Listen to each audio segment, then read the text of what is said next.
Et c'est parti pour un nouveau coup de main pour l'emploi avec vous, Jérôme Laverny. Bonjour Jérôme. Bonjour Benjamin.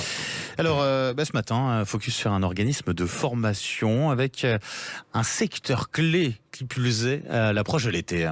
Oui, hautement symbolique, gros décollage, c'est le cas de le dire, sur les recrutements et, par voie de conséquence, les formations dans le cadre des métiers aéroportuaires et autres. En tout cas, c'est de cela dont on va parler, et notamment aussi dans la perspective peut-être de contrats d'apprentissage, de cycles d'alternance. Et on en parle tout de suite avec, on ouvre la porte de Camas Formation avec Christelle Elfella, directrice pôle alternance, donc directrice des centres Île-de-France de Camas Formation. Bonjour. Bonjour. Et bienvenue sur Sud Radio, effectivement, pour ce secteur clé, je le disais, d'autant plus à l'approche de l'été, celui de l'aéroportuaire. Peut-être l'occasion de faire un point pour commencer sur les offres d'emploi en alternance que vous avez justement dans ces métiers-là. Oui, comme vous le savez, actuellement, le monde aéroportuaire est en plein recrutement puisqu'il y a plus de 4000 postes sur l'Île-de-France, sur les deux aéroports franciliens. Et nous, par voie de conséquence, on recrute aussi en alternance pour nos clients aéroportuaires. Donc, on a plus de 400 postes à pourvoir actuellement sur les différents métiers, comme la piste, l'escale, l'accueil, la logistique, la sûreté sécurité et le nettoyage avion. Oui, parce que c'est vrai que quand on regarde au niveau de l'actualité, le nombre de passagers a explosé dans les aéroports parisiens ces derniers jours. C'est quelque chose que vous ressentez du coup directement. Ça a été peut-être prévu un petit peu en amont aussi, ce retour massif dans les aéroports? Alors ça s'est fait assez dans l'urgence néanmoins, c'est-à-dire que les entreprises ont eu du mal à s'engager sur des recrutements et actuellement la demande explose et on voit que les équipes ont du mal à se mettre en place et les entreprises ont vraiment peur d'une surchauffe sur les aéroports, d'où des recrutements massifs actuellement. Ils ont aussi perdu un bon nombre d'équipes pendant la période de Covid et là ils ont vraiment une volonté de reconstruire de belles équipes avec du coup des formations en amont pour que les gens soient opérationnels sur terrain durant l'été.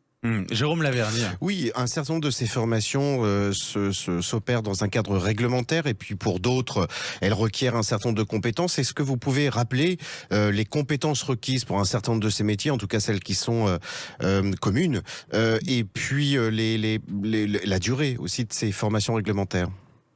Alors actuellement, nous, ce que l'on propose sont des contrats de 6 à 12 mois selon les entreprises. On les forme tout au long du contrat avec un SAS au démarrage pour qu'ils soient opérationnels sur terrain. Donc il y a des formations techniques pour la piste et des formations sûreté, bien sûr, qui sont obligatoires pour tous les personnels au sol. Il faut qu'ils soient sensibilisés à la sûreté aéroportuaire, le transport des marchandises dangereuses et la sécurité en piste. C'est un gros cheval de bataille des aéroports, la sécurité. Ouais.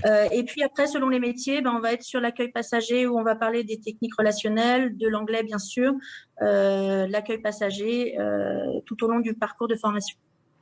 Alors un petit commentaire quand même à l'adresse de nos auditeurs qui parfois pour certains d'entre eux demandent des financements de formation.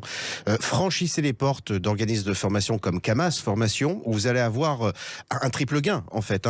Une formation gratuite, une formation qui va vous permettre de continuer à être rémunéré et puis un premier pas dans une entreprise qui va pouvoir se projeter un petit peu dans l'avenir. Alors certains de ces emplois sont saisonniers mais néanmoins un passage dans le secteur aéroportuaire, est-ce que c'est positif hors secteur aéroportuaire?